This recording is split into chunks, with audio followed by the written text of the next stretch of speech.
Yo guys, selamat datang di channel Pen Cerita Manhwa. Kali ini kita akan melanjutkan alur cerita dari petualangan Kim Jae-hyuk menjadi yang terkuat. Dan ini bagian ke-10 dari cerita kali ini. Dan pastikan kalian sudah menonton episode pertamanya biar nyambung alur ceritanya. Kalian bisa cek di playlist untuk video yang lainnya. Baiklah, tanpa berlama-lama lagi, langsung saja kita mulai ceritanya. Setelah itu, Jae-hyuk langsung bersiap dengan kuda-kudanya sembari meminta mereka untuk mengembalikan semua barang yang mereka ambil darinya. Melihat Jae-hyuk bersiap seperti itu, si rambut merah mengatakan, "Apa kau sudah gila? Apa kamu tahu siapa kami? Kami dari SMA Baekwon." Dengan santai Jae-hyuk menimpali dengan kata, "Tidak tertarik." Lalu kita dibawa sejenak ke saat Jae-hyuk menanyakan, apa yang harus dirinya lakukan ketika menghadapi pertarungan jalanan. Saat itu, Min Chae menjelaskan, jika lawannya orang biasa yang belum mempelajari seni bela diri, hanya ada satu hal yang Jae-hyuk butuhkan, beri mereka tendangan rendah, itu akan menghancurkan keinginan bertarung mereka. Min Chae menambahkan, 4 kali tendangan rendah, bahkan dapat membuat orang yang tingginya 2 meter akan menyusut menjadi 130 cm. Dengan bingung, Jae-hyuk meminta Min Chae untuk menjelaskan maksud dari perkataannya. Min Chae menimpali, bahwa Jae-hyuk akan mengerti ketika Jae-hyuk mencobanya. Lalu scene kembali ke saat ini, terlihat, si rambut merah dibuat kesal olehnya. Ia pun segera melesatkan pukulan dari tangan kanannya. Melihat postur tubuh si rambut merah, Jae-hyuk mulai memahami dengan apa yang dikatakan Min Chae saat itu. Lalu Jae-hyuk pun memberikan tendangan rendah yang tepat mengenai lutut si rambut merah. Saat si rambut merah merengek kesakitan dengan kaki yang terkena tendangan itu, sekali lagi, Jae-hyuk melesatkan tendangannya ke arah yang sama dengan sebelumnya. Karena hal itu, si rambut merah pun berguling-guling di tanah, menahan rasa sakit dari lututnya. Melihat itu, Jae-hyuk sedikit heran. Ia tidak menyangka jika apa yang dikatakan Min Chae berbeda dengan kenyataannya.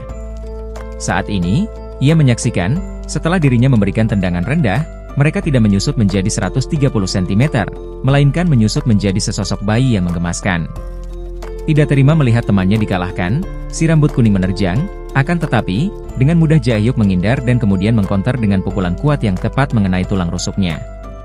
Karena hal itu, mereka berdua pun berakhir menjadi sesosok bayi yang merengek di atas tanah. Tidak mau mendapatkan lebih banyak masalah, Jae-hyuk segera mengambil semua barang belanjaannya dan membawanya pergi dari sana. Sembari melihat Jae-hyuk pergi, si rambut merah mengatakan bahwa dirinya tidak akan membiarkan Jae-hyuk begitu saja. Dari sekolah mana dia berasal, dirinya akan mencarinya dan menghabisinya atas nama sekolah Baekwon. Tidak lama dari itu, seseorang datang menghampirinya sembari mengatakan, "Haruskah aku memberitahumu dia berasal dari sekolah mana?"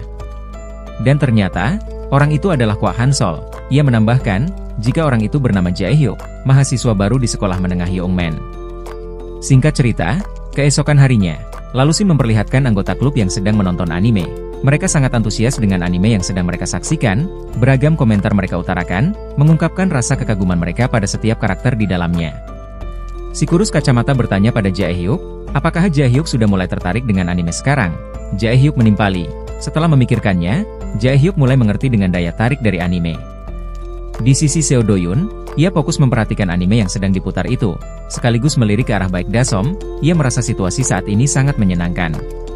Tidak lama dari itu, mereka semua dikejutkan dengan suara keras dari pintu yang dibuka dengan paksa. Ternyata, yang membuka pintu itu adalah Han Philip, sembari menunjukkan dirinya pada mereka yang ada di dalam sana. Han Philip berkata, "Ketemu." Melihat yang datang itu Han Philip, Jae-hyuk spontan mengatakan, "Oh, kamu adalah Sun Bae yang tidak terkalahkan." Mendengar Jae-hyuk mengatakan itu, Han Philip menimpali, "Apa yang kamu maksud dengan Sun Bae yang tidak terkalahkan?" Lalu ia meminta Jae-hyuk untuk memanggilnya Hyung Nim. Lalu Jae-hyuk menanyakan, ada keperluan apa Han Philip datang ke ruangan klub mereka? Dengan heran Seo Do-yoon juga bertanya, apa Han Philip datang ke ruangan itu karena dirinya? Mendengar itu, Baek Da-som menggebrak meja dengan keras. Lalu ia meminta Han Philip untuk pergi jika kedatangannya karena Seo Do-yoon. Han Philip menjelaskan, jika kedatangannya bukan karena Seo Do-yoon, dirinya datang kemari hanya untuk Jae-hyuk.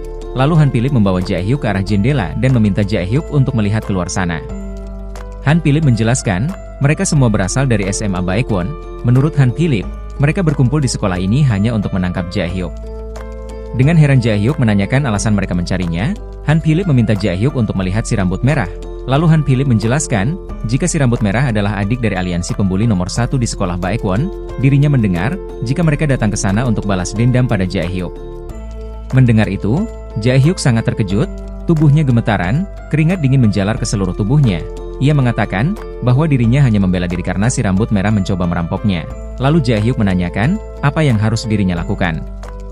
Dengan santai Han Philip menimpali, memangnya apa lagi, selain diseret dan dipukuli, atau Jae-hyuk bisa melawan balik? Mendengar itu, semua anggota klub anime dibuat sangat terkejut dengan perkataannya. Lalu Han Philip meminta Jae-hyuk untuk tidak khawatir. Ia mengatakan bahwa dirinya sudah mengambil beberapa tindakan. Kemudian scene berpindah ke 30 menit sebelumnya. Terlihat, pria kekar dengan rambut yang diikat, sembari memainkan HP di tangannya ia menanyakan, siapa bocah yang menghajarnya? Si rambut merah menimpali, namanya Jae-hyuk. Lalu si pria kekar itu meminta semua anggotanya untuk mencegah semua orang yang akan keluar dari sekolah ini. Beberapa saat setelah itu, Han Philip datang menghampiri mereka dengan anggota yang mengikuti di belakangnya. Dengan berdiri tegak di garda terdepan, Han Philip menanyakan, apa yang membuat sekolah Baekwon datang ke halaman sekolah ini dengan membawa banyak orang.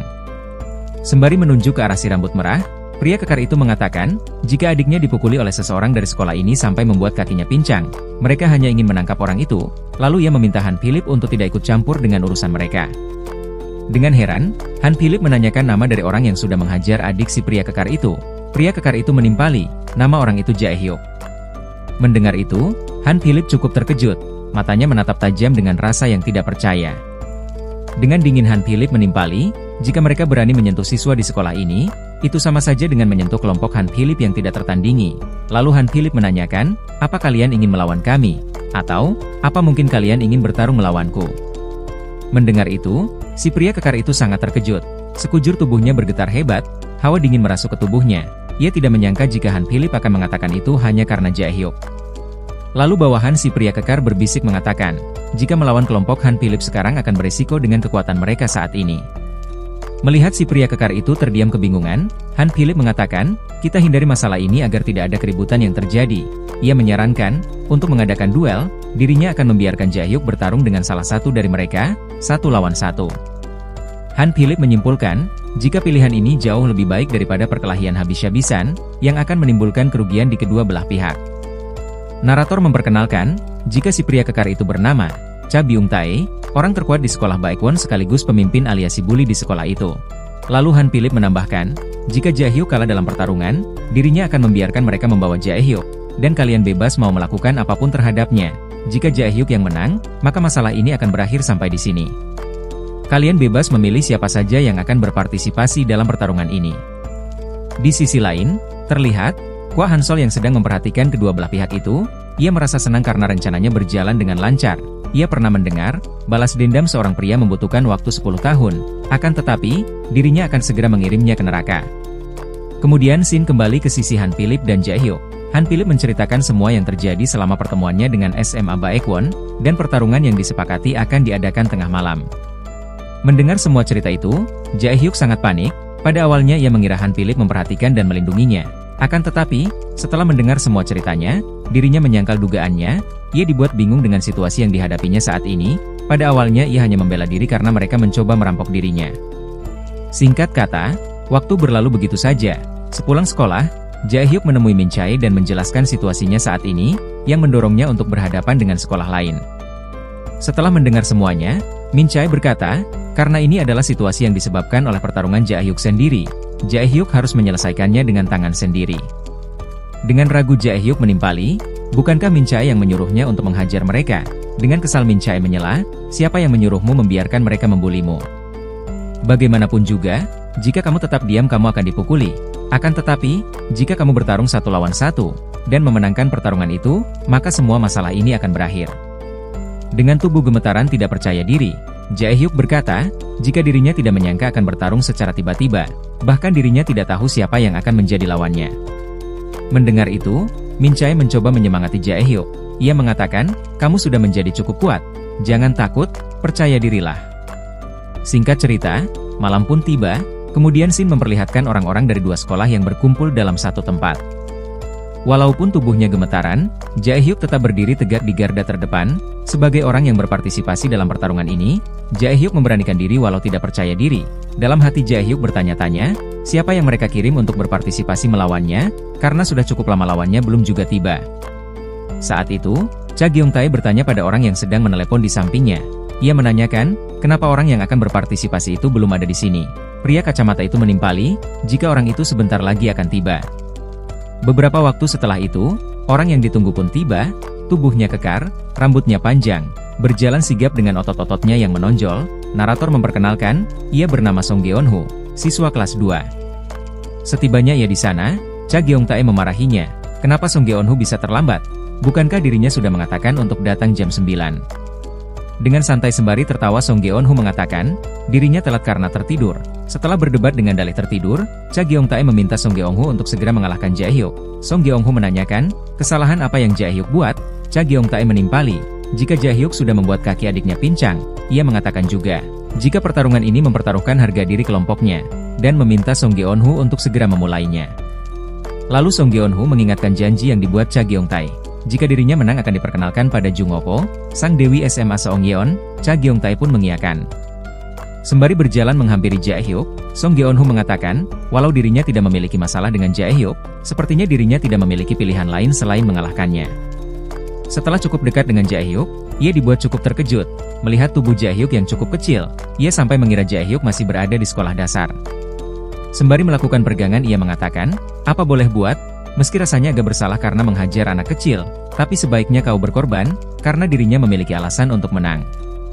Mendengar itu, dengan tubuh gemetaran Jae-hyuk bergumam, aku juga memiliki alasan untuk menang. Jika dirinya sampai kalah, dirinya akan dikeroyok kalian semua. Selain itu, Jae-hyuk dibuat kebingungan dengan cara apa yang harus ia gunakan untuk mengalahkannya. Lalu kita dibawa kembali ke sore hari. Saat itu, Min Chae mengatakan, jika Jae-hyuk ingin tahu apa yang harus dilakukan saat melawan musuh yang baru pertama kali bertemu, yaitu Jae-hyuk harus pandai mengamati. Bahkan saat turnamen bela diri, banyak pemain yang menghabiskan ronde 1 hanya untuk mengamati. Tujuannya yaitu untuk mengetahui gaya bertarung lawan.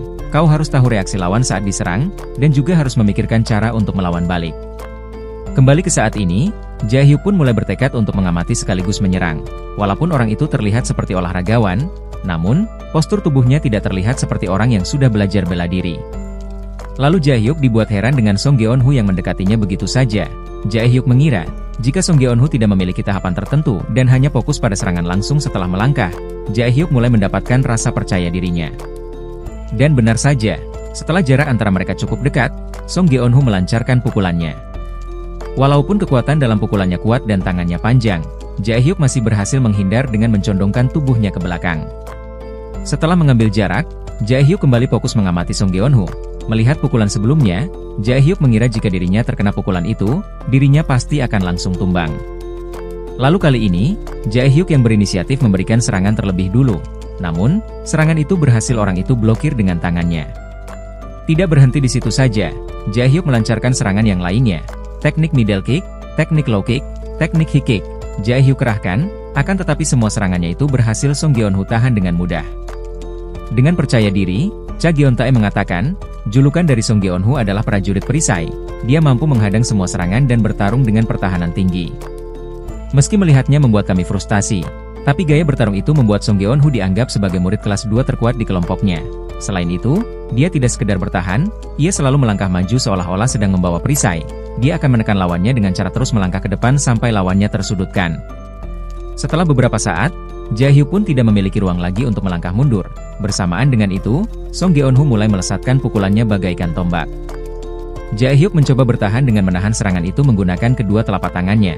Benturan dari pukulan itu menghasilkan gelombang angin yang cukup kuat. Akan tetapi, harapan yang diinginkan lawan tidak sesuai kenyataan. Terlihat, Jae-hyuk masih sanggup berdiri dengan tatapan tajamnya. Melihat itu, Han Philip tidak menyangka jika Jae-hyuk akan menghadang serangan itu dengan kedua tangannya. Selain itu, Jae-hyuk juga mengurangi benturan dari pukulan itu dengan menempelkan punggungnya pada pagar kawan di belakangnya. Setelah itu, akhirnya Jae-hyuk menemukan cara untuk mengalahkan Song Geon-ho.